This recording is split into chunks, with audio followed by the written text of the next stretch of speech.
Hey, how you doing? This is John, and welcome to John's Long Box. It's clobbering time, and it's late time. Marcus and I are both very sleepy. We're both working guys. I I'm working a new shift, so I don't get home till 11 o'clock. So I got to take a shower and eat something. So I don't like this time to do its clobbering time. I was happy with the 8:30 time. We had a nice fun crowd, but you gotta go to work, unless I win the lottery tomorrow. I bought my ticket. Yeah, yesterday. Me and my wife were just eating dinner and just dreaming about what we would do. I don't even think about it. Yeah, it's fun to dream. It's fun to daydream. What's funny is I don't want to tell you, but we used to fight over what we were going to do with like we're talking like slamming dishes fighting. Wow. and then I just started laughing in the middle of a hot fight. She's like, "What?" I'm like, "We're having a real fight over fake money that we're not going to win." Even after the government takes their cut, which is like 50% or 49% or something, it's going to be so much money that you could do whatever you wanted. Right. Like you would be the new Stan Lee is John Boer. He's hired everybody. He's got a whole thing of comic line. Well, we just sat here like we were completely in sync. I want to do. Yeah, I was thinking of that too. Like, when you're married for so long, I guess your lives do converge. Like, I've been married. It'll be 36 years in February. Wow, 36 years. Yeah. Well, how old were you when you got married? I was 25. Okay, I was 38, so I was an old time. No, 20, 25. Well, I'm going to be 60 next month, so wow. I expect gifts. By the way. Yeah. Well, if I win the lottery. All right, guys. I can't believe it's 60. I'm another working guy. I understand. So, StreamYard all of a sudden is fine. It's working. It looks good. I'm going to check on my phone. My Optimum Online or whatever it is we use. Yeah, it's good. I'm going to check on my phone. Yeah, it looks good. Sorry. Yeah, Optimum Online said that they fixed it. Yeah, Optimum Online cable. Bleh. There was something wrong in my neighborhood. Usually on cable, it is usually a neighbor problem. It's not really rarely a house problem. Yeah, there was something because I have that Ring camera, and I ignore it. Like it's like you get notifications all day long. For those of you who don't know what I'm talking about, Ring it's I love it because I replaced my doorbell, so when you come. It's a camera. I can see you, and it's really crystal clear. It's really good. It's a good product. But there's also like a little app, like a message board, and I just ignore it because it's like I just saw a fox. Oh look, did anybody hear a boom? Was that lightning? It's like shut the hell up, guys. Like this is supposed to be like somebody stole my packages. I lost my dog. A kid got hit by a car. You know what I mean? It's like. So I just ignore it. So I when I saw the cable, I looked and it was just like, yeah, cable's out. And the funny thing is power went out yesterday for a couple of hours. That'll do it. I mean, so power going out really affects that stuff. I like fiber to the home because let's say you order a gig, you're going to get a gig and a gig, 1,000. The cable issue is they're going to promise you say 1,000, but the upstream isn't going to be enough. The upstream will still be 10 or 15. Their upstreams are low, and then when you're doing YouTube or game playing, for that matter, you're sending information out. So you need that upstream, and that's where they fall behind. Like you see some of these people go, "Oh, my internet's fine. I'm plugged in," and it's probably because they're upstream. It's the upstream. It's better to get the 1,000. So like if Verizon Fios is in the area and they give you a good deal, because you don't need 1,000 to do YouTube. You probably need 300. But that's up to you guys. But that's just my thing. I know way too much about all this. First thing I got to get is a microphone. Because when I came out, my wife was watching a video of mine. I just hate the way I sound. So, Tony, how are you doing? How's everything? I'm doing all right. I got some news for you. I heard that Don's paperback books is closing. Oh, really? Yeah, it's I don't know. I got to go over there later on this week, check it out, see for myself. But yeah. She opened up a pot dispensary next door. Is that closing? Yeah. A pot dispensary. That's closing too? No. Just the book. The book. That's thing. making money. The pod. So for those of you who That don't says know, a lot about our current society, by the way. Yeah. Tony lives in. I lived in Albuquerque for 7 years. Tony's the only one who's awake. At Don's bookstore, I dated the woman who ran that store. She owned, it's a comic book store and a bookstore, and I think she owns like the whole block. I think like all the stores, And there's, I shouldn't be doxing her, but I was about to say other stuff that she owned, but she opened up a pot dispenser. It's interesting that the bookstore is closing. Nobody's reading. The whole time, like, geez, that was.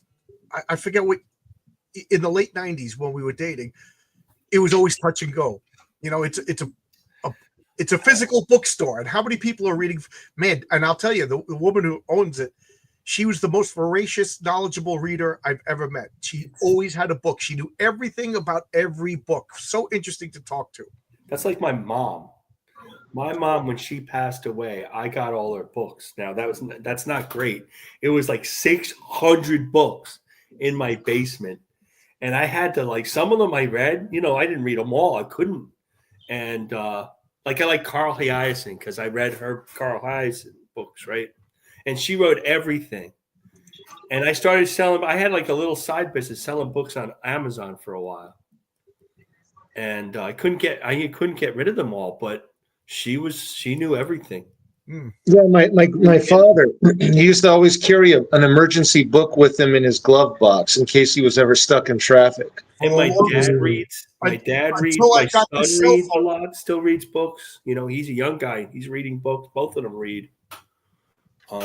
Until I got a cell phone, I always had a paperback on me. Always. Yeah. I used to read all the time. I used to have, when I was working in New York at night, when it was 9X Horizon, I always had a paperback book in the truck because there'd be dead times and read them at lunch after the newspapers, because every phone guy reads a newspaper. Yeah. And now it's like nothing. First of all, I can't read. I'm driving all the time. I don't really have time, and then I have books I'm in the middle of, and I don't read. I find I want to read before I go to sleep, and I'm read 3 sentences, I'm out. I tend to read a lot of old stuff. I don't read anything new, I read like, I'm reading like Eric, I just sent it. I'll read like I'm reading about Dave Cockrum. I don't know where that book is. That stuff, and I'll read Chuck Dixon's new novels. But that's like hard. That's like, Levon Cade. The action novel. Now that I no longer have a book in my hand, like I used to carry a book literally in my back pocket everywhere I went at work.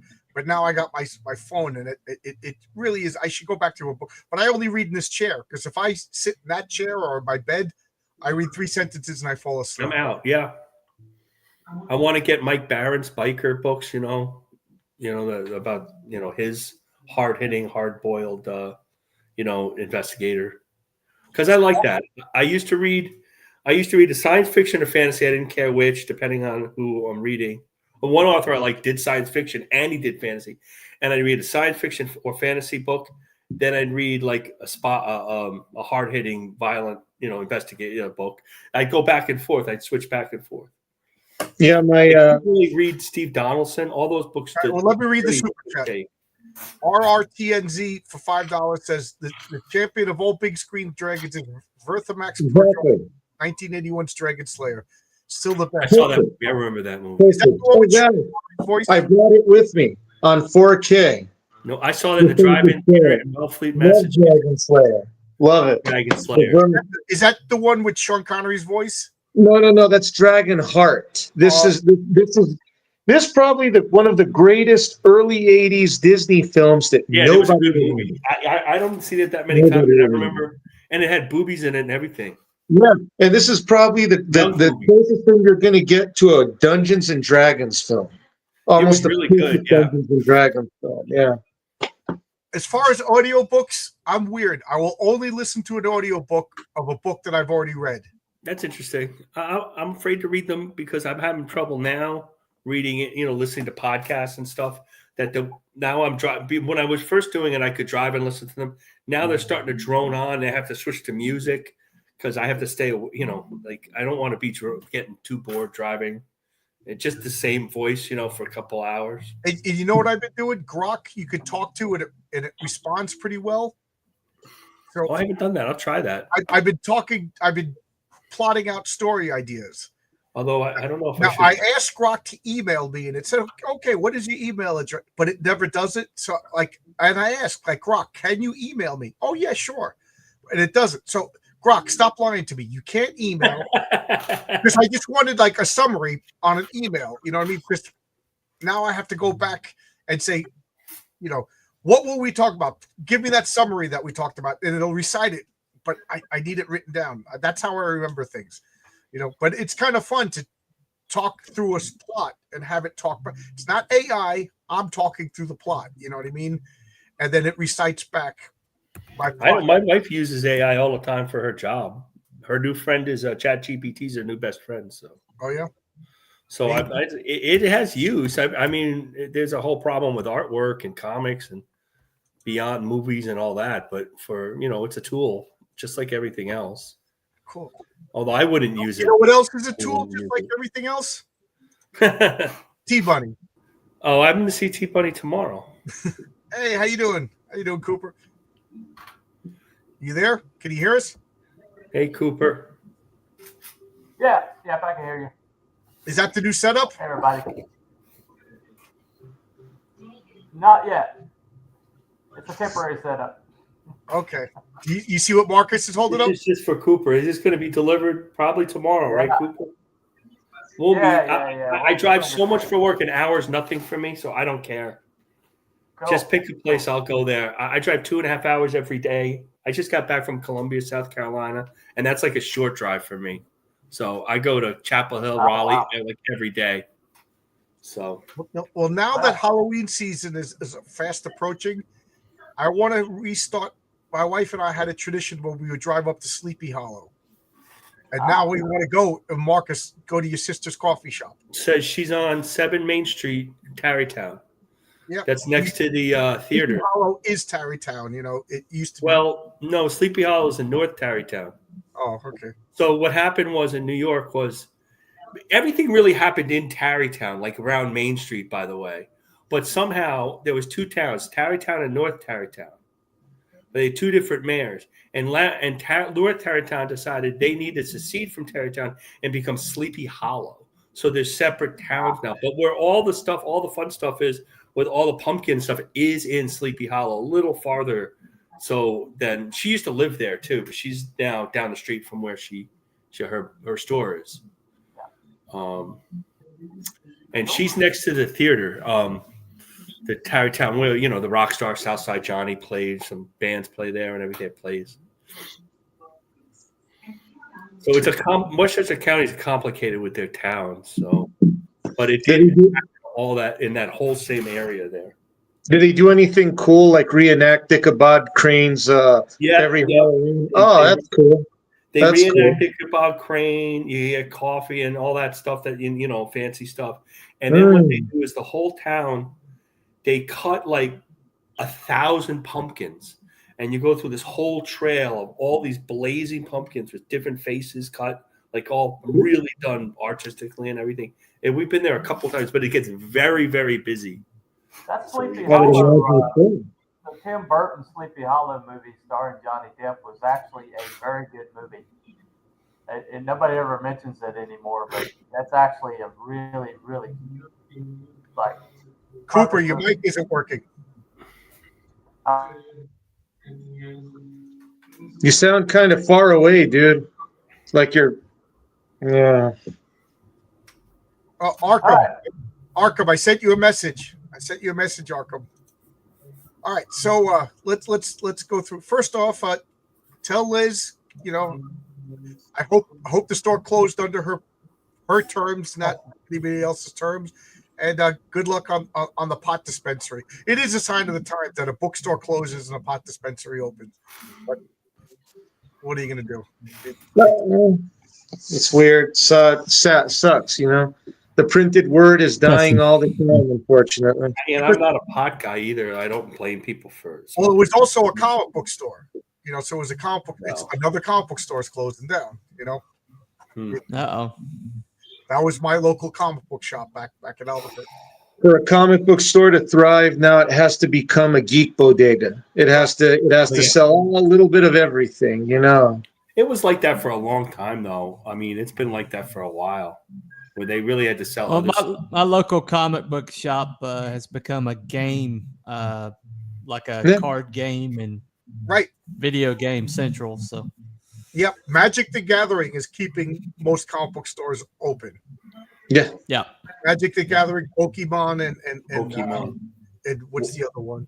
There's another card game. Yu-Gi-Oh. Yu-Gi-Oh. Yeah, I couldn't think of it. Oh, my kids played Yu-Gi-Oh. We had all those cards. Yeah, absolutely. So anyway, now that we chit-chatted for a while, we allowed people time to join us.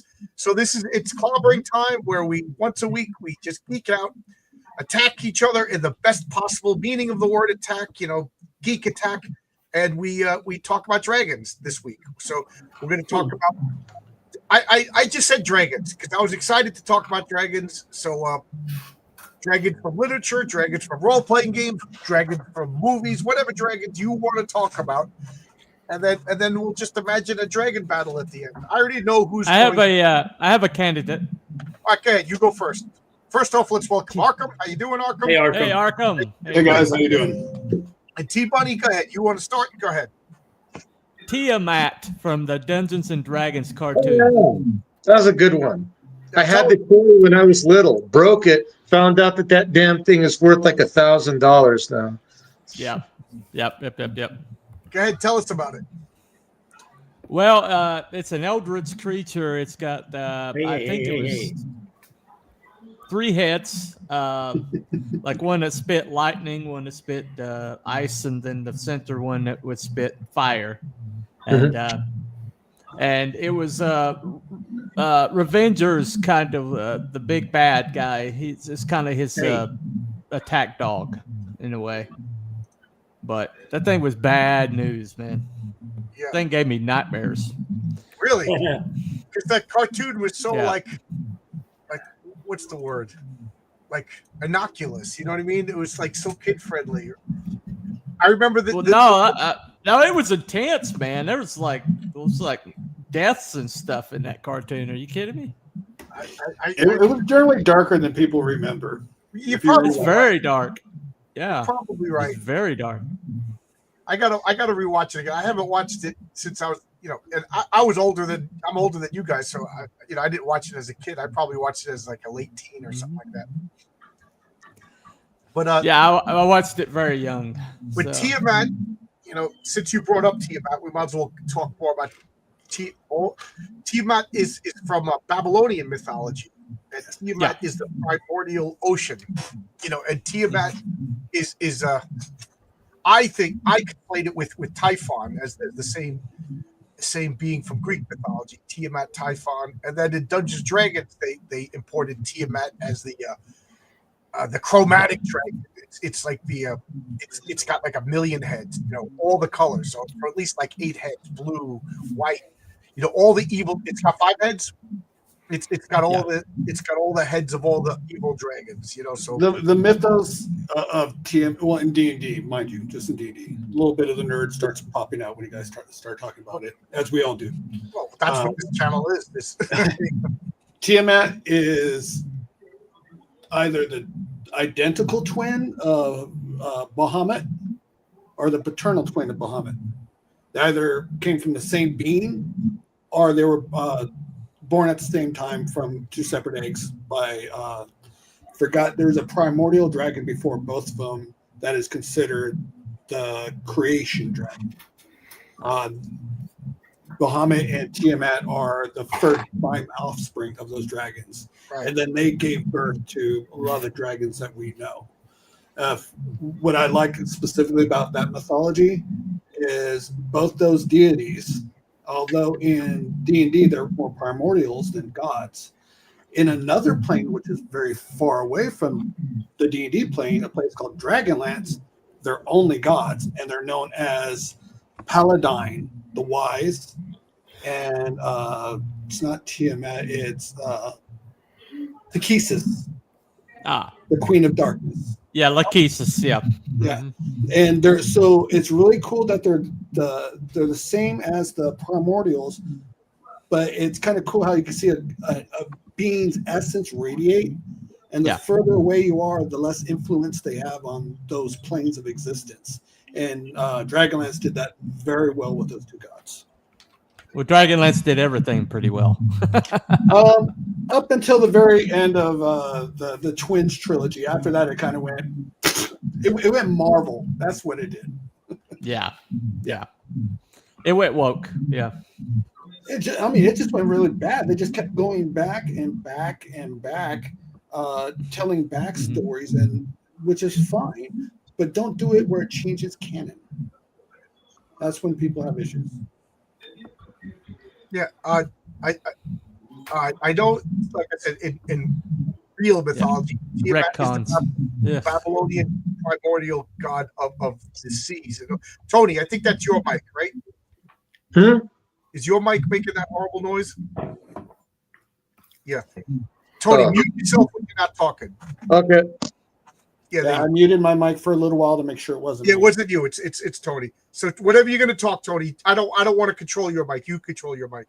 So Tiamat is the Babylonian god of the oceans, and I think it's synonymous with Typhon, or maybe the primordial chaos, and then Typhon, but whatever. Depending upon your sources, Tiamat and Typhon are both dragons. Sometimes it's just Tiamat, but I didn't know this until I was doing research for this episode. The Bahamut, the platinum dragon from Dungeons and Dragons, is like pre-Muslim Arabic mythology. That it's almost like the Discworld of why can't I think of the author's name who does Discworld? Terry Pratchett. The turtle with the elephants. Tiamat is the world. Bahamut has the world on its back, and then Bahamut's on top of a ruby, a big fish, and the big fish is on like a ruby that's like a comet flying through space. I don't know if that's still accepted in Islam or whatever, but I think it's a pre-Islamic myth that kind of maybe fell out. I think what Gary did back in the 70s was a lot of drugs and studied a lot of pseudo intellectual, mythologies around the world. Said, take this name, take that name. Right. It doesn't matter. They're cool names. We're going to do this with it. For anybody who played Dungeons and Dragons, there was a lot of stuff just thrown in there. Right. And for me, it was my first exposure to a lot of this stuff. And then they made us discover it in what its actual meanings are. And then I went out this like Bahamut, Tiamat. I didn't know that it was from whatever cult. But the one that always got me was Demogorgon. Because you hear Demogorgon, and then you find out that Demogorgon is like a Jewish, Talmudic. I always say that word wrong. Spirit that is like an evil version of the demiurge. Maybe it's a Christian Coptic thing, but it looks nothing like a two-headed baboon with tentacles. It's just a cool, scary demon name, and then these guys at Dungeons & Dragons just assign. To me, the most egregious thing that Dungeons & Dragons did, and it is if you buy the monster manual, a Gorgon is like a brass bull, but in Greek mythology, a Gorgon is a woman. It's Madonna. Medusa is a Gorgon. Medusa. No, I think you had it right. Right. Madonna makes me turn to stone, and not in the right way. It's just like so there's three Gorgons. They're three women. It basically means bright eyes. Yeah. And then that always bothers me that in the Inhumans, Gorgon was the most masculine of all, but a Gorgon is a female monster. But anyway, that has nothing to do with what we're talking about. But we're talking about dragons. So Dungeons & Dragons is loaded with dragons. We got anybody want to talk about Dungeons & Dragons, or do you want me to pontificate forever? I love talking about dragons all day long. I love dragons. But tell us about D&D dragons. Okay, which ones would you like to know about? Like whatever ones you feel like talking about, whatever order you feel like talking about. I love the dragon hierarchy. I love how the Giants have them now too. I forgot what I think it's called, something like the Quickening or something like that for Giants. But dragons have a hierarchy, and it's not set in stone, but all the dragons know it. You know what I mean? Even though some of them don't want to admit it. Like with chromatic dragons. You have red on top because some of them can be just as powerful as the red, but they're super, super aggressive.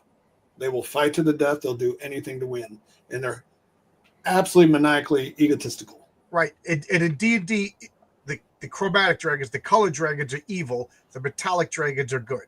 Correct. Yeah. Because of their offsprings of Tiamat and Bahamut. Right.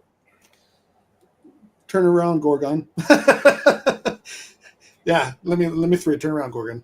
And then underneath the red dragon, you have the blue, which is just as powerful as the red, but more in magic as opposed to brute force. And that one fires lightning.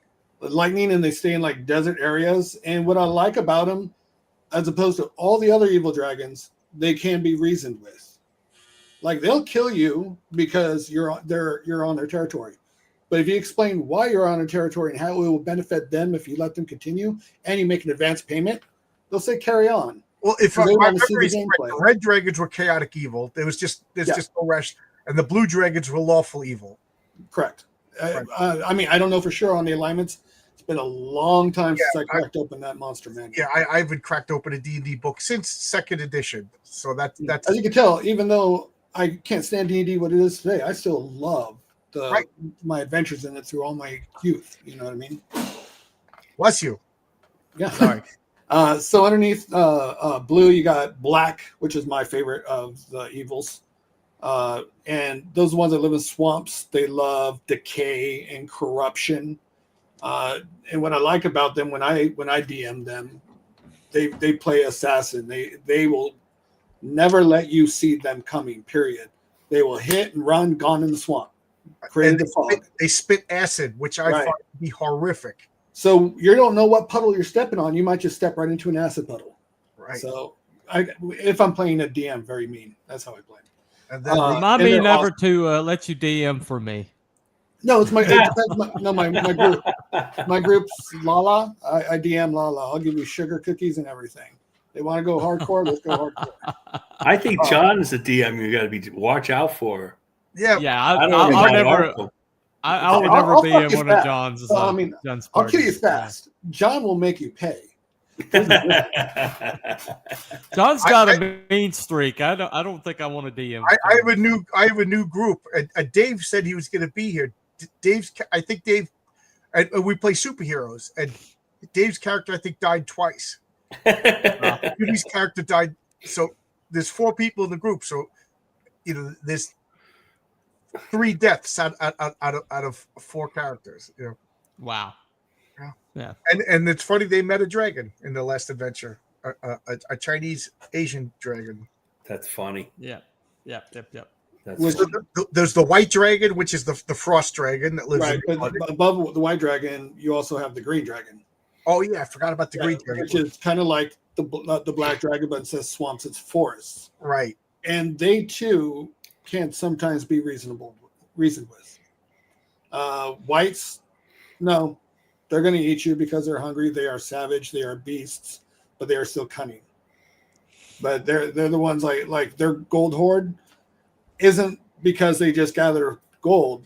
It's just because that's where all the dead people lied, and they're frozen. So I remember them being a neutral evil. Yeah, I can see that. Yeah, because I mean they don't have like motives operandi like the other dragons. They're just one. Don't quote me on these alignments. I'm sure in the newest Dungeons & Dragons they probably got rid of all alignments. Because no race is evil. Yeah. Well, reds are conquerors, blues are tyrants, green are schemers, blacks are psychopaths, white are beasts. Yeah, that's accurate. Okay. I like I said, it's been.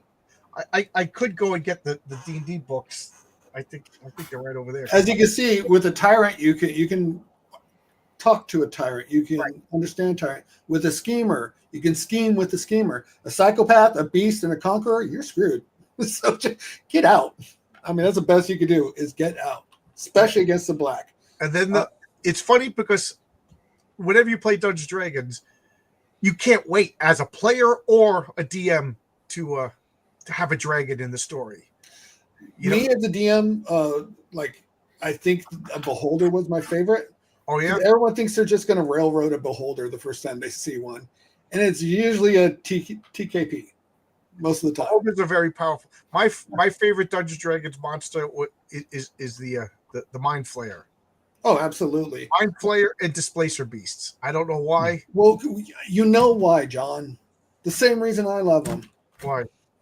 Oh, well, it's funny because Mind Flayers have became a major story plot in my superhero world, but I can't put them in Heroic Tales because they're a property owned by what's it, Fantasy Games Workshop or whatever.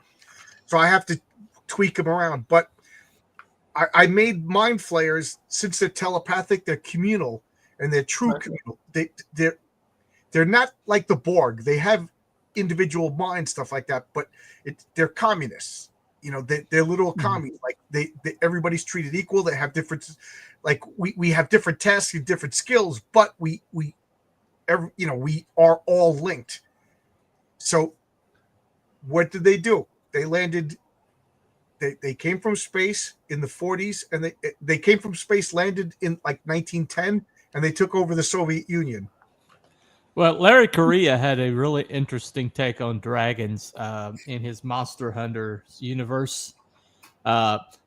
In his universe, like the main dragon was called Management, and he actually had a horde underneath Las Vegas, and he basically, I mean, of course, dragons are going to be into capitalism, so he basically was like a manipulator behind the scenes, but he like owned everything in Vegas, basically. But I always thought that was a very clever take. Well, but get back. So there's big stories of superhero teams that formed to go to the Soviet Union to fight Mind Flayers, but I can't. I have to change that story for Heroic Tale. Dragons are a major part of my story, and there's a reason why dragons hoard gold in Heroic Tales. Like I explained why they hoard gold and why they're feared and why they're powerful and why you don't mess with dragons. I guess we gotta include Smog. If we're going to talk about that. We'll finish up with D&D dragons. So I guess we'll talk about Tolkien's dragons. T-Bunny, Tony, Marcus, anybody want to talk about that? Sure. Who said sure? I did. Oh, okay. You got to say a name. I just Arkham. Okay, go ahead. I love Tolkien's dragons. I love the evolution of Tolkien's dragons. The only aspect of what I don't get with Tolkien's dragons are Melkor cannot create life. He can only change it and destroy it. There's really no aspect of where dragons would come from. Right. It's funny that you said that because I say the same thing. Like where do they come from? There's one like if I want to shill because I am a Tolkien fan. Yeah. There are a race of beings underneath Middle Earth, and they are very Lovecraftian. Right. The name. A lot of people forget about. That's why the Balrog never went further down. He's like no, and ran back up. Right. In Tolkien, there are nameless creatures. Yes. That live beneath the earth. One of them we got to meet, the Watcher in the Water. Yep. And so there's no telling he couldn't pick a worm from underneath Middle Earth. And I can see that. Yeah. But they come out of nowhere. There are anomalies in Tolkien. Tom Bombadil being one of them, Ungoliant being another one. Yeah. But Melkor, Morgoth, he created the first dragon. And the first dragon had no wings. If I remember correctly, he was actually came out early. Right. Glaurung was the first. He was a fire-breathing dragon, but he didn't have wings. Yep. And, but his major power. Do you remember what his major power was? Other than wiping out like 6 or 7 armies of elves. Right. Well, he was a dragon, so he was powerful. But he had hypnotism. Oh yeah, that's right. Right. He was evil and twisted, and Turin of Turin Dragonhelm, Turin Bar, the greatest hero of all Tolkien, believe it or not. To me, the inspiration for Elric of Melniboné, a guy in a dragon helmet with an evil black sword carved out of a meteorite. That sounds like Elric of Melniboné. But he made his sister forget who she was, Nienna, and she just wandered the woods naked, not knowing who she was. Turin finds her, doesn't know who he is, because Turin was raised by elves, so he hasn't seen his sister since she was an infant. Finds this hot naked chick walking around in the woods with no memory. He takes care of her, teaches her language again, and eventually falls in love with her, gets married, and then she gets her memory back, finds out it's his sister, and she throws herself off a cliff. It's the saddest story of all Tolkien. And then, of course, Turin Bar goes berserk. He chases the dragon, Glaurung, and remember, Glaurung can't fly, and he goes into a valley, and then the dragon can't go low, so Turin Bar goes even lower and just slices open its belly, and then takes the sword, buries the sword in the hilt, and throws himself on the sword, and the sword just laughs. It's like the most un-Tolkien story ever. The Children of Hurin. It's if they ever make a movie, they're going to change it to a happy ending. And no, somebody like Guillermo del Toro or somebody needs to do some right like that. Although I think he's kind of lost his edge a little bit myself. I still like him, but yeah. But that's Glaurung, and then the next dragon that we meet, and then Tolkien says that there's lesser dragons, wyverns, which are two-legged dragons, and then he says cold drakes, but what Tolkien meant by cold drakes was they just couldn't breathe fire. They didn't necessarily shoot frost, but that was the inspiration for white dragons, and so there was cold drakes, meaning just they couldn't breathe fire, and then we all know Smaug. And believe it or not, Smaug was a small dragon from Tolkien. Yeah, he was like as the dragons were diminishing, but you could see how a small dragon was super powerful. And I think Smaug would be a red dragon in Dungeons & Dragons. Oh, absolutely, right. But then there was fire, and Calagon the Black, which was he was huge. He was huge when he came out. He exploded like a mountain. And when he put out his wings, like it was just darkness. It literally blocked out the sun. Right. He was tremendous. And Calagon the Black is considered the biggest, most powerful dragon of all literature, unless you count Tiamat as the primordial god, of creation. You know what I mean? Like a non-deity dragon, and Calagon is probably a real dragon. Right. A proper dragon. So much so that when he was killed by what's his name, Andarion, flying around in Vindiglot, the boat, he basically like flew into his head and killed him like a bullet. And when he fell, he shattered the mountains and caused 3 new mountain peaks to arise. Thank God. Wasn't that supposedly like the construction of the Blue and the Misty Mountains? Yeah, like he caused the sinking of an entire continent. That's how big it was. Tidal waves. Oh, no, that'd be too far over. Yeah, he was huge. I forgot that was the first age.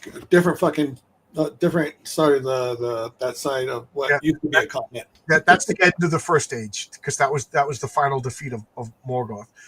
But so that's Tolkien's dragons. Anybody want to talk about any other dragons? Tony, any dragons you want to talk about? I like the Vermithrax pejorative. That's my favorite. That's my favorite dragon. It's beautiful. It's gorgeous, and I saw it the other day. Like I said, I got it on 4K. Beautiful. It still stands the test of time. I had my son sit and watch that scene where he's sitting on the rock in the fire, and he's just waiting. And then in the reflection, he sees the 2 eyes slowly rising up behind him. You can see the panic just reach into his face. Loved it. Great film. What actor starred that movie? I'm getting it mixed up with another movie. Real American Hero, I think. That guy. Oh, the blonde. Peter McNichol. Okay. No, that's William Catt.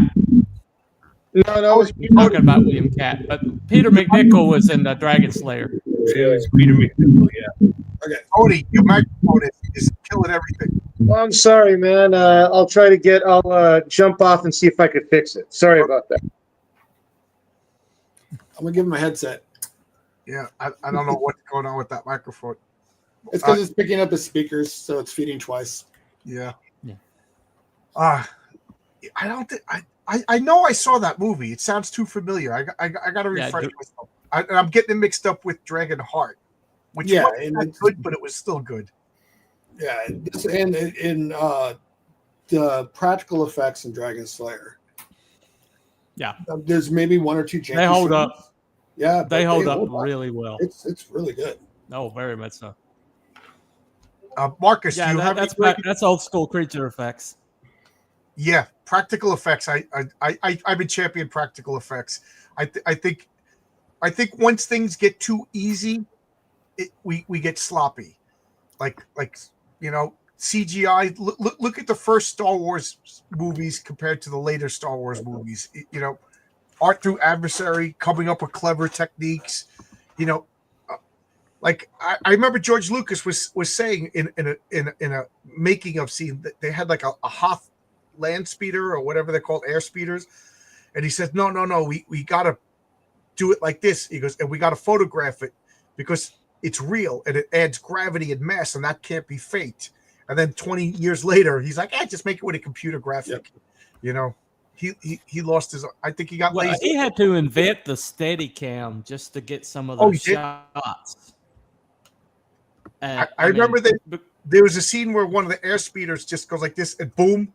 They said it took 13 hours to film that. Yep. And now they just put in a computer. I mean, I'm making it sound easier than it is. I'm sure any CGI animators will tell me how difficult it really is. Things like model building and things like that. I mean, well, Arkham is a model builder, so he appreciates that old. Well, not only that, I actually worked in Hollywood. You did? Yes. Oh. The last movie I worked on before I left was a horror film. It was called Harbinger Down. It's by I'm trying to remember what studio it was. ADI. Alec Guinness. It's a giant middle finger to. I'm trying to think who it was. Remember the 2011 thing? Yeah. My boss, Alec Guinness, at the time, had that whole movie done in practical effects. All that shitty CGI you see in that film was done in post after he was done. Not only that, at the very end, when you see and I've seen the actual alien itself, when they go into the ship and it just looks like a giant CPU from Tron, it looks really bad. We had a 15-foot giant maquette alien thing, very Lovecraftian, had like a giant one eyeball. Awesome. Wow. CG'd all over it. So he did a Kickstarter called Harbinger Down, and they made pretty good money. And then we got a Saudi prince who loved horror films, chipped in another $20 million. Our budget went up. We threw in more horror. Check it out. I think you guys would like it if you love it. What's the name of the movie? Harbinger Down. Harbinger Down. Yeah, especially the boiler room. That was my playroom, right? When you go into the boiler room, you'll see, because it's ADI. So we had the perpetual motion bird from Alien in there. So when you watch the film, you'll see the perpetual motion. We have the chess game from the thing in that scene. We have, if you look at all the air ducts, they're actually the air ducts from Alien 3.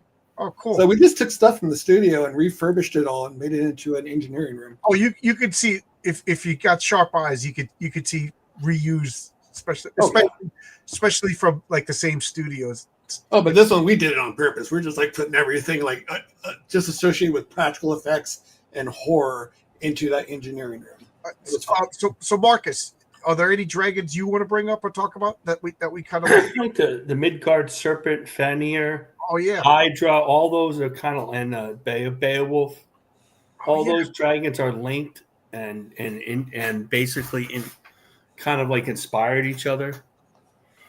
Yeah, particularly from Beowulf through the North myths. Norse myths. Yeah, Fafnir was originally a dwarf Originally a dwarf who grew into a dragon. he stole treasure and became greedy, and it was cursed. Became a dragon. Jormungr, the Midgard serpent, was Loki's offspring. That serpent that became so big it circled the earth and it was eating its own tail. And Ragnarok started when he let the tail go.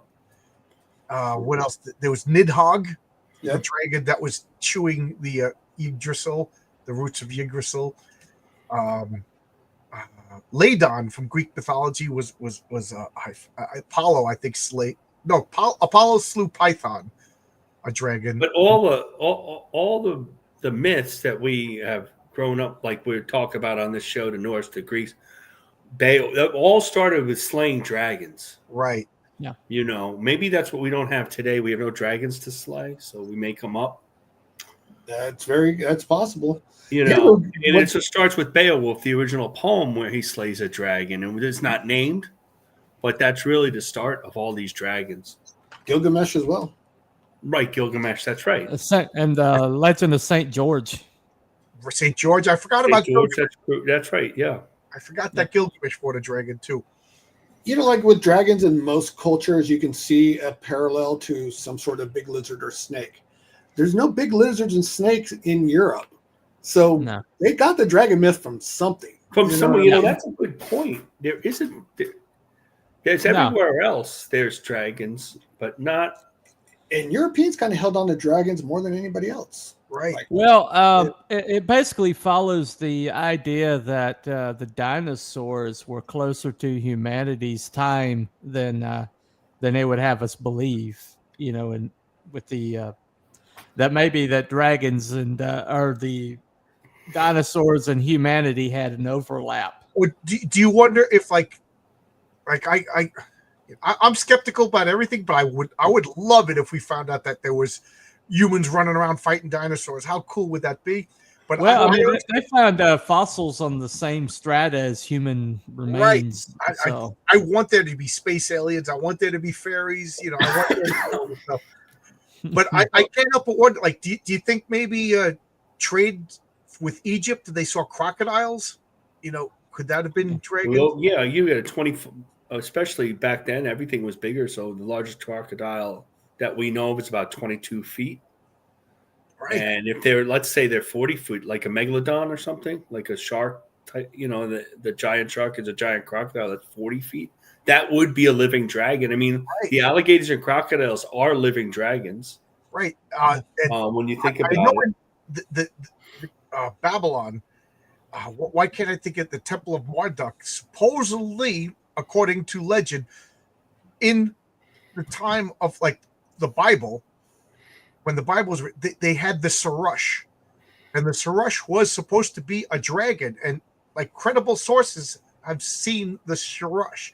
Now, that could be interpreted as they saw the statue of the Sarush, or they saw a Sarush, and that begs the question: what is a Sarush? You know, is it a captured crocodile? Is it, you know, the last living dinosaur? I love all of that. I mean, when you think we didn't live with dinosaurs, then you're saying, well, with dragons and alligators, like I watch a lot of stuff with alligators. They're like living dinosaurs. The reptiles are smaller versions of what, I mean, now they're linking the dinosaurs to birds, but what we thought of was before, like you look at an iguana, you know, a giant iguana bigger than a man would be a dinosaur, or would be a dragon. That is if you believe in the theory of evolution, which is you know, got so many holes in it. I don't know how anybody believes in it at this point. Well, that's why it's called a theory. That's why it's called a theory, yeah. But they teach it like it's fact. But I mean, you start pulling on that thread and it comes apart pretty damn fast. Well, it depends how much you know about how biology works, you know, and you have deep time versus geography versus abundance of food. All that stuff has to take into consideration. We don't have a lot of knowledge of what say vegetation, right? Mm-hmm. All we know is at one point in time, where everywhere that's desert right now was all forest, everywhere that's now forest was all ice, right? Time periods and all that, they've been so wonky everything we've learned about deep time on our planet gets recalibrated every Well, decade. you know what? It's funny that you talk about this because I've been reading. Of course, now I can't. But I've been reading. Come on. Speaking of dragons, Savage Dragon. I could go, but I've been reading Tor. Nice. A million years ago. I have that. I have the hardcover. Yeah. So this Is that the DC reprints? Yeah, these were reprints. So these originally came out in the 50s. These are reprints. Yeah, I have that. I have that hardcover.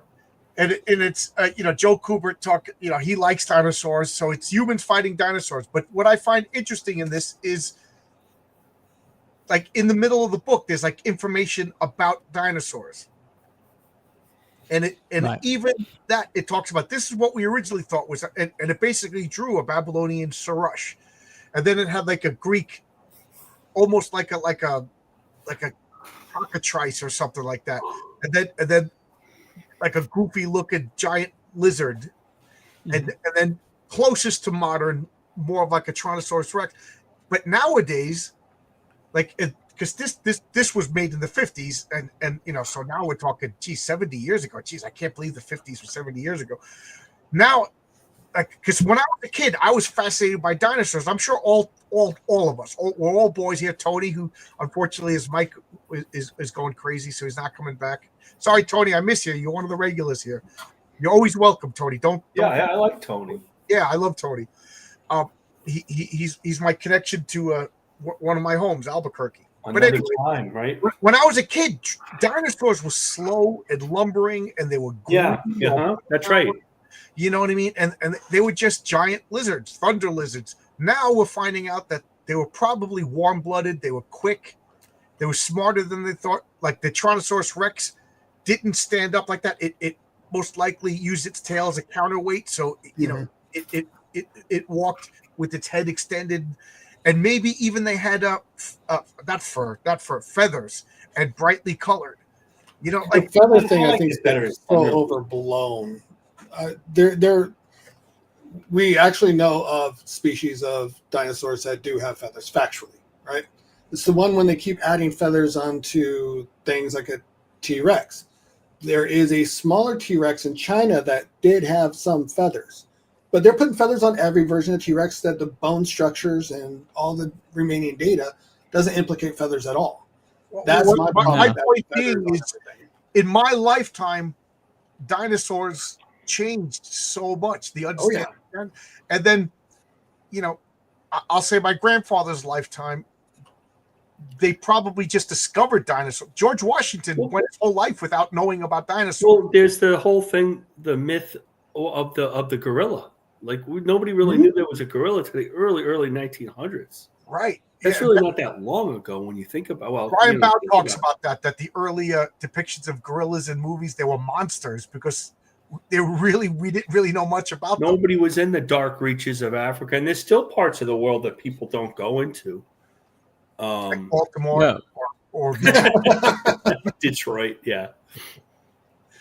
I think the ironic thing about the gorillas is I'm sure earlier earlier men like Romans and Greeks, they probably ran into them. They knew what they were, but over time we forgot. We lost that connection. Well, first off, let's address this comment. They lose the libraries at Alexandria. We lost a lot. I'm still mad about that. It's too soon. Marco Polo wrote about China having dragons kept. If he did, this is the first I'm hearing about it. And now I vaguely remember something about that. This is something I'll be talking to Brock about on Frencha has to come on and talk about it now. Mm-hmm. I read someplace where the ancient Greeks, or maybe it was the Romans, captured baboons, to fight in the Colosseum and called them werewolves. I can see it. Yeah, I gave them up a little bit. Yeah. Werewolf. Yeah, I could see that, definitely. And I mean, T Bunny over here is my biblical scholar. T Bunny, you good for Monday night, midnight? We'll talk about King Solomon. I've been going down a King Solomon rabbit hole. But do you think, like, in the Bible, Leviathan was a hippopotamus? Or no, Leviathan it seems its indication is Leviathan was way larger than a hippopotamus. Was it? I mean, I'm forgetting which one, but one of them to me sounds like it could have been a hippo or maybe a rhino. Behemoth. Yeah. Behemoth. And I think like a unicorn could be a rhinoceros. You know, early people, it was big like a horse and it had a horn, you know, because sometimes a unicorn is described with scaly feet and a tail like a snake. You know, it could be a rhino. Mm-hmm. Yeah, historians chalk it up to exaggeration for the sake of fame. Which dragon? We're kind of on a cryptid rabbit hole right now, but we'll get back to dragons. Well, well, it's all linked, you know. Yeah. Well, I mean, if you start thinking that, you know, you start like looking at the that all these things aren't like separated by millions of years, that they may just be separated by hundreds or thousands of years, but you know that things overlap. When you start believing that, then a lot of the stuff starts making sense, you know. And Dragon, do you mind if I chime in on this, T? Go ahead. When it comes to, like you were saying, the close gap between the two being closer than people think, I do agree with you, but not on the same contextual distance. I do believe, you know, at one time they're saying civilization, man, only started 30,000 BC. I mean, they were even kind of shorter than that. We're looking now 300,000 BC to start civilization. I do agree with that. I think that I remember, because I've always been fascinated with the ancient world. Like the oldest known city was 12,000 years ago in somewhere in Turkey. Now they're finding evidence in Siam because of the weather and the humidity in the jungle that it broke down evidence, but they think that there's an even older city than that. And then they found one in India that they think is even older than, and they keep pushing it back. So antediluvian, right? The cultures that are before the flood. I mean, they were probably extraordinarily advanced, and they were probably had technologies that we can't even conceive of. That well, also think about it this way: at that point in time, 300,000 years ago, India was not this humid swamp that, you know, jungle that it is today. It was more tepid. Right. The Sahara wasn't a desert. The Sahara probably. So wait, there was climate change? Yeah. What's even it's always been climate change. If you follow genealogy of the people that ended up migrating down to the Vita, modern India and so forth, they all came from what's known for as Proto-Europeans, right? Yeah. It was up right side by Russia. The Indo-Europeans, right? Or so the Aryans, a word we're not allowed to say anymore. Right. Right. But it's ironic that those people came down and formed possibly the first civilization 300,000 years ago. They also came down and were the first to help populate Mesopotamia. And then we went over here, and then we ran into Neanderthals. And then whatever happened, the commingling or slaughter or what have you not. So it's really interesting to see how that genealogy from this point branch off so many directions, and each group of people from those genealogies became so culturally advanced so quickly. I think it was because they were the first to ever touch horses. I think it was the idea of bridling a horse that changed the ability to build faster. Besides, of course, I like what Cooper said about the origins of civil. I'm going to say origins of civilizations because, as far as I know, people said like humanity has been 2 million, maybe 4 billion years old, but civilization they've been putting back and putting back and putting back. And I find it. I don't find it because I'm a skeptical by nature. I doubt everything by nature, but to me, it's easier to believe that there could have been. Well, when I say advanced civilizations, I'm not talking spaceships and laser and cable TV and stuff like that. But I'm talking about they had architecture. They had an understanding of the universe. They could build things, and maybe philosophy. And well, they found ancient rock walls in South America, right, and that match rock walls elsewhere that you can't even fit a sheet of paper in they between found the cracks. 7-Elevens in Antarctica. No, I'm being silly, but You know about the Youngest Dryas, right? I'm sorry. You know about the Youngest Dryas event. The youngest what? Youngest Dryas. In about 150,000 years ago in Europe and part of top of Africa, there was a flash micro ice age. Okay. Lasted about 100,000 years.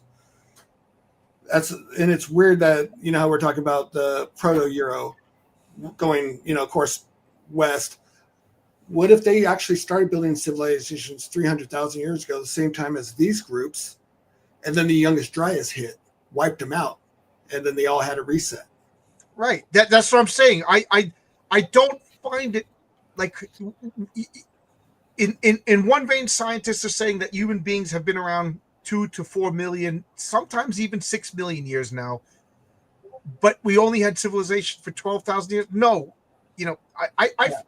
like they could be whole nations of like Native Americans, like in places, you know what I mean? Like, and people always get mad when I say this, but Native Americans, I'm sorry, North American plain Indians were basically cavemen. They didn't have a written language. They didn't have a wheel. They didn't have domesticated animals. But that doesn't mean that they didn't have philosophy, a way of life, and a complicated, system of their civilization. And it doesn't mean that they weren't conquering and eating one another and right. They were human committing atrocities. That's another That's just human nature. Angels, how dare you? The thing is, Native Americans, and they didn't walk over here to first Bering people Strait either. North America, they're indigenous. I find the noble savage to be one of the most insulting things in the world, and it's funny because I've been reading a couple of books now about early civilizations, and they said that the average person in up until maybe like the 1500s probably suffered from PTSD their entire life. It was a horrible the people that lived in the Vikings. Think about how horrible the Vikings had it, that they went in their little stupid boats, traveled as far away as Moscow and Greenland, if you believe that, or Africa, to get food. Other women, otherwise they would have died out. Like that, they were white people. They were privileged. No, they would. I bet you 80% of them probably died in these boats. You know what I mean? Because that's how bad their living conditions were. People went to Iceland. I've been to Iceland. It is cold in Iceland. It is dark in Iceland. And these people were happy to live there because nobody bothered them. The world was the Indians. When Columbus got to America, he whatever the number was, I think 5 to 7 to 12 Carib Indians, and he brought them back to Spain. Well, you know what Carib Indians were? They were the slave traders of the Caribbean. They would go to other islands and take the slaves and trade them back and forth. They were the slave merchants. The Indians were no better than us. To the point now, when I lived in New Mexico, maybe Tony could bring it up, the Crow Indians, every once in a while, you find out that they still sell their women as slaves to the, you know what I mean? Yeah. So knock off and we all know the Aztecs was probably they're the worst. living in the Aztecs was probably the living in hell. Like I want to. But only black people were victims of slavery. That's why the Caribbeans have light-skinned black people. Right. So it's a lack of ability to study history. Just study history, you'll find it out. So just to refresh, so we're talking about how does Europe have all of these dragon myths when Europe doesn't really have giant lizards? And then I brought up maybe there were crocodiles, just to refresh for anybody who joined us. And now we're talking about maybe the human civilization. Think about it. 90% of the history of humanity is unknown, because we only know 6,000 years of recorded history. In prehistory is 90% of of humanity. A lot of what we know is the things that fit the narratives that they wanted to tell, and so they ignored things that didn't fit their narratives, and so we're discovering that thing that the Smithsonian basically has covered up so much information that we really don't have any clue of the true scope of humanity, because this has been going on for hundreds of years now. I don't find it far-fetched to find out that there's probably whole cultures, probably ethnic groups that are lost to history or whatever. So maybe those people. Well, they pulled a whole entire museum out of the Grand Canyon around the turn of the century, and it was all carted off to Smithsonian, and then the Smithsonian denied its existence. But we have like papers from that time, and eyewitness that they pulled like mummies out of the freaking Grand Canyon, and then the Smithsonian's like, oh, what you talking about? We even know who the person that was over the project, and yet $2. I got to get that gift of if anybody could get me that gift, like a little clip that I could add of from Better Off Dead with the paper boys going $2. $2. $2. I want to put that in here because $2 seems. Make sure you have the switchblade comb. Yeah, and, I want to get like 3 or 4 of them so I can switch it up. Encourage people. But John's Long Box, where we know moral relative is BS. But I just want to stress the point that there could be like we have this concept that like every animal dies and turns into a fossil. No, like I don't know the numbers, but it must be like for every 1,000,000 animals that die, they turn into maybe a fossil. So think about how many species existed that never were fossilized, that are just lost.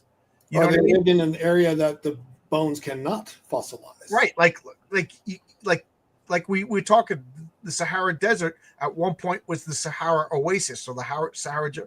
You know, we find seashells on mountain ranges. You know, I always laugh at the climate change people. I behind their back call them the Static Earth Society. Like they have a photograph of right now. This is the way the Earth is, and when it deviates from right now, they freak out. And I'm like, you people are just as bad as the Flat Earth Society. You know, the Static Earth Society thinks that the Earth needs to stay in this photograph of no, the Earth changes. You know, in the 1300s, we had a mini. Well, the Flat Earth Society is not destroying the energy production of the world because of their religion. Oh, be quiet! You don't. They're siphoning off the centrifugal force, Cooper. You gonna say that on YouTube? Are you kidding me? Sorry. Yeah. Is this a video game reference? Wait, did John just say in the time before the ocean struck Atlantis, the rise of the sons of Arius? What is that from? Is that a video game? I don't know. That sounds familiar. I don't know. You were talking about all those terrible cultures. What about the people in New Zealand? My God. They talk to RRT, and I mean, I don't know what they're doing down there. I don't know. Well, I have another candidate for Dragon if you want to get back. Focus us back to Dragons. Okay. This is a relative new entry to the Dragon lore, but I think that Toothless from How to Train Your Dragon is an extremely interesting concept. It's like basically a dragon as a fighter plane. You know, I mean, I really love the design of him. I really love the concept of this dragon that's just faster and more maneuverable and with a powerful blast. And, you know, I mean, the thing is probably night terrors are probably is a terrifying idea that all you would hear is a scream and then stuff blowing up. And just the whole idea of it, just a really extraordinary, concept. I think in Hellboy now there's a dragon that's basically a giant. I can never say this word, but that's salamander, axolotl. What are they called? Quetzalcoatl. Quetzalcoatl. No, axolotl. Axolotl. Axolotl. It's really scary. This little cute salamander thing, but when it's big enough to be a dragon with those whatever flaps on it, The frills, whatever. Yeah, the frills. Okay. It's really scary. I like a big salamander dragon. That's kind of cool. I like it. You don't want to touch that by accident. Yeah, that's kind of gross. That's the introduction to Live My Maker from the greatest film. Oh, Conan the Barbarian. Okay. Conan the Barbarian, that movie was my introduction to Conan. I was really shocked to find out that the literature Conan was vastly different. You guys don't watch anime at all, right? I wouldn't say at all, but not that much. There's an older anime back in when anime first started really hitting the US back in the 90s. It was called Records of the Lodos Wars. And it's up there. You have Tolkien. Of course, that group is the best. Then you have, in my opinion, the second best D&D group underneath them is the Dragonlance group. And then third underneath them is actually the Records of the Lodos group. They are a D&D party. Fighter, ranger, priest, the whole 9 yards. The dragons in there feel like D&D dragons. Everything in this anime is better representation of D&D than anything I've seen in the last. What's the name of this again? Records of the Lodos Wars. Sounds interesting. Yeah, you'll see. You might, when you look it up, you'll see some splash art and you're like, I've seen that before. Their art is very synonymous when it comes to JRPG and D&D in Japan. It's that big in Japan. So let's Fing Fang Foom, the Marvel dragon. Technically, it's a space alien, but if it looks like a dragon, walks like a dragon, it's a dragon. But acts like a dragon, then it's a Bing dragon. Pang Food had underwear on, so he's fantastic. He's the best one. Well, he's very polite. You know. You know what's ironic is Fing Fan Thumb is the Germans' version of Thor Donner's hammer. I'm like, it's pretty close. Tony Grigo brings up a good point. Is Godzilla a dragon? I was gonna ask, I wrote Godzilla down. I was gonna ask if you guys thought that. Absolutely. It's a giant, it is probably, it's funny that we didn't think of it for this long, but it's probably one of the most culturally relevant dragons. Like, it's a big, gigantic fire-breathing lizard. How could it not be a dragon? Yeah. Yeah. Pete's dragon. Puff the magic dragon. Pete's dragon, the hippie dragon, and Puff the magic dragon. No, we're talking about hippie dragon. Puff is the Puff the hippie magic dragon. I remember those. It was not about the drug culture, okay? And little kids singing, but they were grooming us to smoke weed. Puff the magic. When you were 7. It was not about the drug culture at all. But you know what? I wasn't According to affected by that Yard. shit at all. I don't know what you guys are talking about. Well, myself either, but yeah. Without giving spoilers what the story's about, Arkham's probably drawing a lot of dragons right now, right? He's gonna sneak Puff in there in the background. You better watch out, John. So Arkham's drawing a story for me that has a lot of dragons in it. So, do you want me to show Marcus and them? Yeah, show. Oh, sure, that'd be great.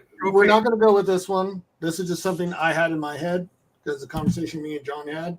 But I still absolutely love this piece. I'm finishing it anyways. It's a gorgeous piece. Oh, yeah, that's really wow. Look at that. That was fantastic. That fits the story. That fits the page that you referenced. Okay. I didn't know if you were quite happy with it. No, I liked it. Like I thought it was something else, and I was like, "Oh, you went in that direction." I didn't know if you wanted a more dragon hat. It was because, to be honest, I wrote that story so long ago, I forgot all the details. That's not on my story. It's right here on this page. It looks like Lovecraft had an ejaculation. Well, for those of you, I don't even want to know it. For those of you who stumbled onto this, and they don't know my channel, I make a comic called Heroic Tales, and I always tell people that my comic book is Bronze Age superheroes mixed with Dungeons and Dragons with a healthy dose of H.P. Lovecraft. Now, Arkham is bringing the Greek mythology into it. So, and I will tell you this. I'm marrying Greek mythology with Lovecraft and superheroes. Okay. When you guys sounds like a good idea. Yeah. Wow. when you look up actually the definition and the true description of Tython, they talk about how the snakes change. They all scream with different voices, like a bull, a whale, a crane. They talk about spitting different fires and poison and wind. So that's why I had it. And he's also the father of all creatures, correct? Right. So if he has 1,000 snake heads going out of him at all times, and they're all different, why wouldn't, if you look up like Sub-Niggurath, as parts of him fall off and become their own creatures and beings? Very similar, where like this thing can become its own dragon, right? You got down here, possibly, that's a little lion coming up to say hello. What kind of lion is in Greek mythology? The Nemean lion. And then over here, you can see some guys marching behind him in unison as they're fading into the black, an army of certain one-eyed people. So, Arkham, do you have a scanner that you could scan all this into high definition tips? Oh yeah. Okay, great. I'm not putting this on the internet in any definition until you're doing things. That's yours. Well, just all that what I geeks do. What geeks do has a entry. What are you talking? Oh yeah, Falcor the Luck Dragon. Yeah. You know what? One of my favorites. We don't give Falcor enough love as a dragon. Mm-mm. We don't. I love that movie as a kid. Yeah, you missed us. We talked about Caligon and Glaurung. And we gave them their we props. talked about Fanny and we talked about Algon. That's So, for sure. So Arkham, I sent Arkham a message. Just the way I work with people, and Marcus did, and everybody's doing. Make a trading card image of the main characters, because I don't want you to do 18 pages and then realize, oh, we got the main characters wrong. You know what I mean? So we do a trading card image, perfect. You know, so Can I show them the prototype of them? Yeah, that's fine. So we already know that it's this story is superheroes, Frazetta, and Greek mythology mixed. Can't wait. I have so many like sketch pads and shit around me. I'm like, which Arkham showed like some art, and I was like, oh man, he would be perfect. I remember that night when he did that too. Yep. Tiamat. Wait. Best need. We talked about Tiamat. Cooper talked about Tiamat. We gotta get our TNZ to catch up. So while Arkham's finding some artwork, I'm getting really sleepy, guys. So yeah, it's getting late. Marcus, how do we? So we'll talk about what's your favorite dragon, and then which dragon do you think would come out on top? If there was a dragon battle royale, I think the Midgard Serpent. I think that's the biggest. He encircles Midgard. The only person that can kill him by fate is Thor, and they have to die at the same time. But who's bigger and stronger than something that encircles the earth? I mean, and can do almost anything, really. Yeah, it's funny. I mean, when I started looking up all the dragons, I know some of them enough to talk on, but I don't know all. Like you guys know everything about D&D and stuff. But I can't think of anything. I mean, there's some powerful dragons, the Tiamat and Clobbering, you know. One more candidate. It's called the Great Dragon, Satan himself. Okay. Well, that's Is he literally a dragon, or do they just call him a dragon? You know. Well, I mean, Revelations, so it's all figurative, but he could very well be a dragon, you know. But he's called that Great Dragon, Satan. So. All right, so Cooper, same question: who your favorite dragon, and then which dragon is going to come out on top in a dragon battle royale? Well, and there's you got the massive world eating dragons, and in mythology.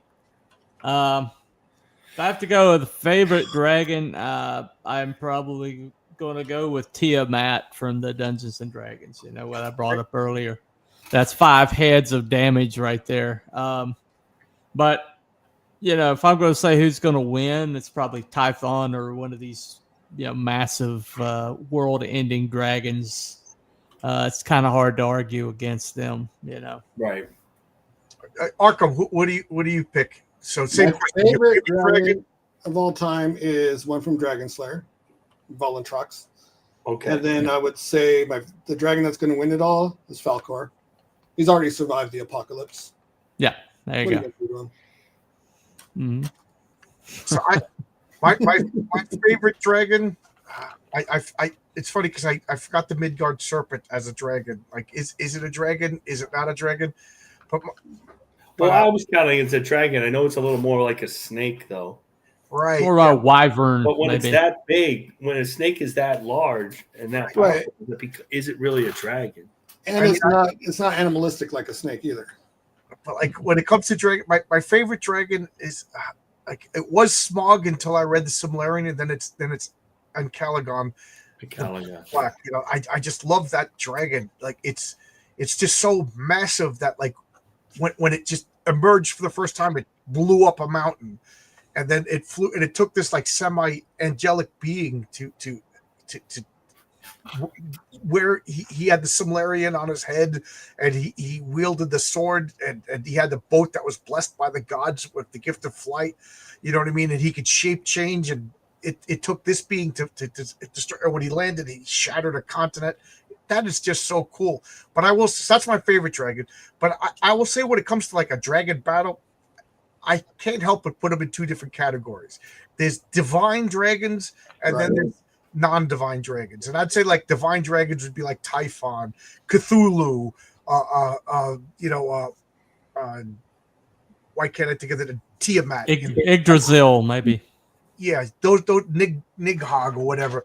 And then like the non-divine dragons, which would be like the one from the movie that you're talking about. And so the non-divine dragons, I got like, and Calagon the Black is going to destroy them all. Like I would put like Jormungandr, the Midgard serpent.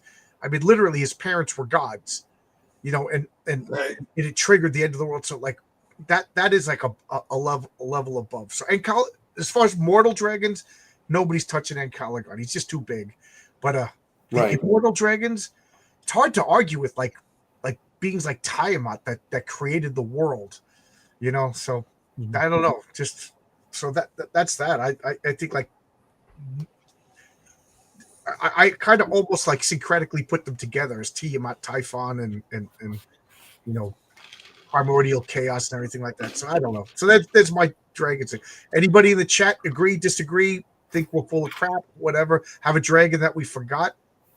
And also, what do we do for next week? Crenshaw had a great idea before he left. I wrote it down. Yeah. Madman versus Badger. Yeah, Madman versus Badger. That's a pretty good one. I mean, we've been talking about a lot of like big ideas the last couple of weeks, a lot of philosophy, and today was the history of the world. And they get back to this, like a couple of superheroes seems kind of small, but it is what we started doing. All right, you want to talk about Madman versus if anybody else, I mean, I don't. It's up to you guys. I'm not. That's fine with me. I don't want to spoil it, but I immediately know who the winner is. But I got to do a little bit more. Look through some comments. But we could come up with something else. That's fine. I like people spam. That struck me as a good idea. The ferret versus the badger. The ferret versus the badger. To me, that's almost like the same guy. Yeah, no. it's just you grab two cats and throw them at each other. That's that fight. The ferret, the great red dragon, and the woman clothed in the rays of the sun. What is that? What is that? The great red dragon, the woman clothed in the rays of the sun. That's from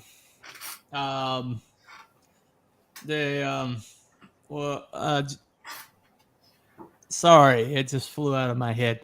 You want to change shirts? Yeah. Hello, Bryce Gaming. I think this is a new name. Good to see you. It's always a lot of fun. Luffy for the win. Dante's Inferno, I believe. Dante's Inferno. Okay. Yeah, I think it's from Dante's Inferno. Yeah. So it's Satan, the great red dragon. So it's what I mentioned earlier. Who's the woman clothed in the rays of the sun?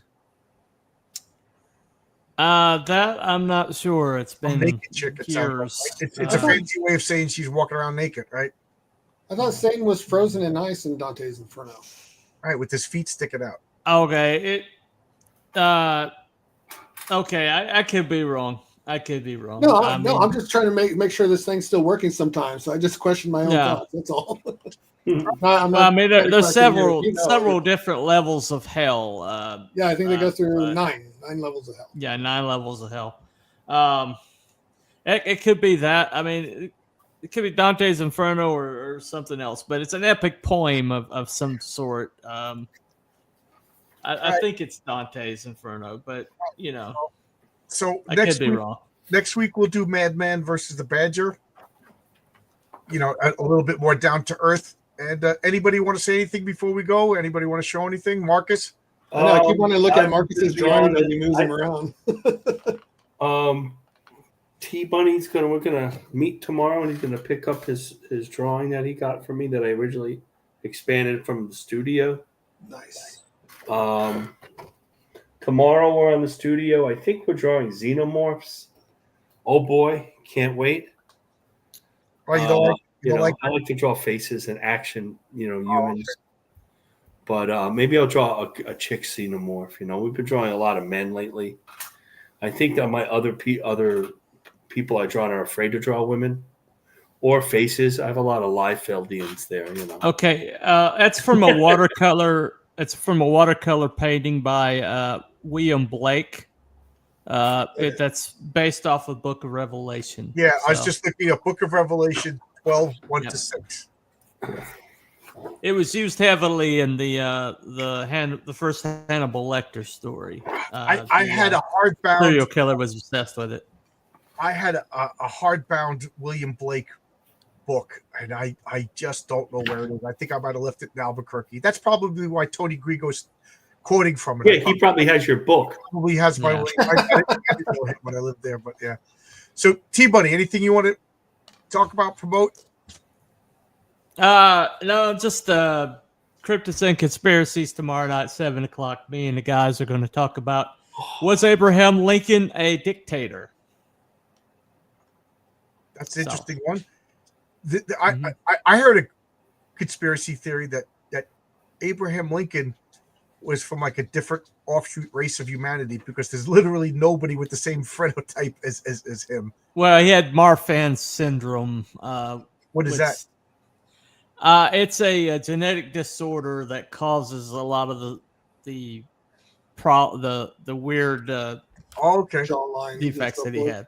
Oh, so he said if T-Bunny's at 7, we are not going to start the show until 8 tomorrow. Okay. So I can maybe watch your show. Okay. I'm never able to do that. T-Bunny, you'll be happy to know that there's going to be a cryptid in a Heroic Tales issue. Okay. In the near future, it's on the docket. And awesome. Arkham, anything you want to talk about? Anything you want to promote before we go? No. Most of my stuff I have to keep hush hush for a while, and other than that, I think I'm gonna start live streaming drawing at night. Cool. What's the name of your channel? I don't even know. Let me grab that real quick. Well, when you get it, and you start live streaming, I'll shout it out on Twitter. What I'll do is in chat on Yahoo or YouTube, I'll say me, if that helps. Bryce Gaming says, I just joined the stream. What are you guys doing? We're just finishing up. We were talking about dragons. For those of you who don't know it, every Friday, it used to be 8:30 Eastern Standard Time. Now it looks like it's going to be midnight Eastern Standard Time because I'm on a new job schedule until I go back to my old schedule. We just pick a topic and we nerd fight it out, like who would win, Superman or Adamant, or Mighty Mouse versus Batman, things like that. This week we picked dragons, and we just had a lot of fun. Usually the format is we talk a little bit about whatever character. This week we talked about dragons, mythological dragons, historical dragons, legendary dragons, cartoon dragons, or whatever.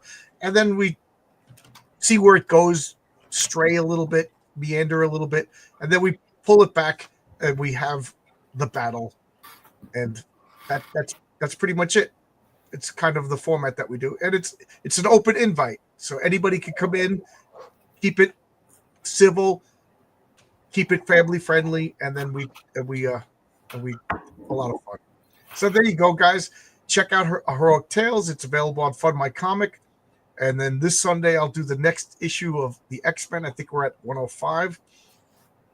And that's Sunday. 105, yeah. And then Monday, well, depending on your point of view, it's either Monday at midnight or Tuesday at midnight. So Monday night at 11:59. I'll say that. Monday night at 11:59. That way I can say Monday night.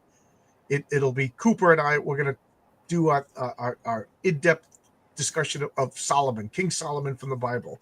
I don't know why he's the character from the Bible that I'm the most interested in. So there you go. He's an interesting character. What's that? He's an interesting character. Yeah, interesting character.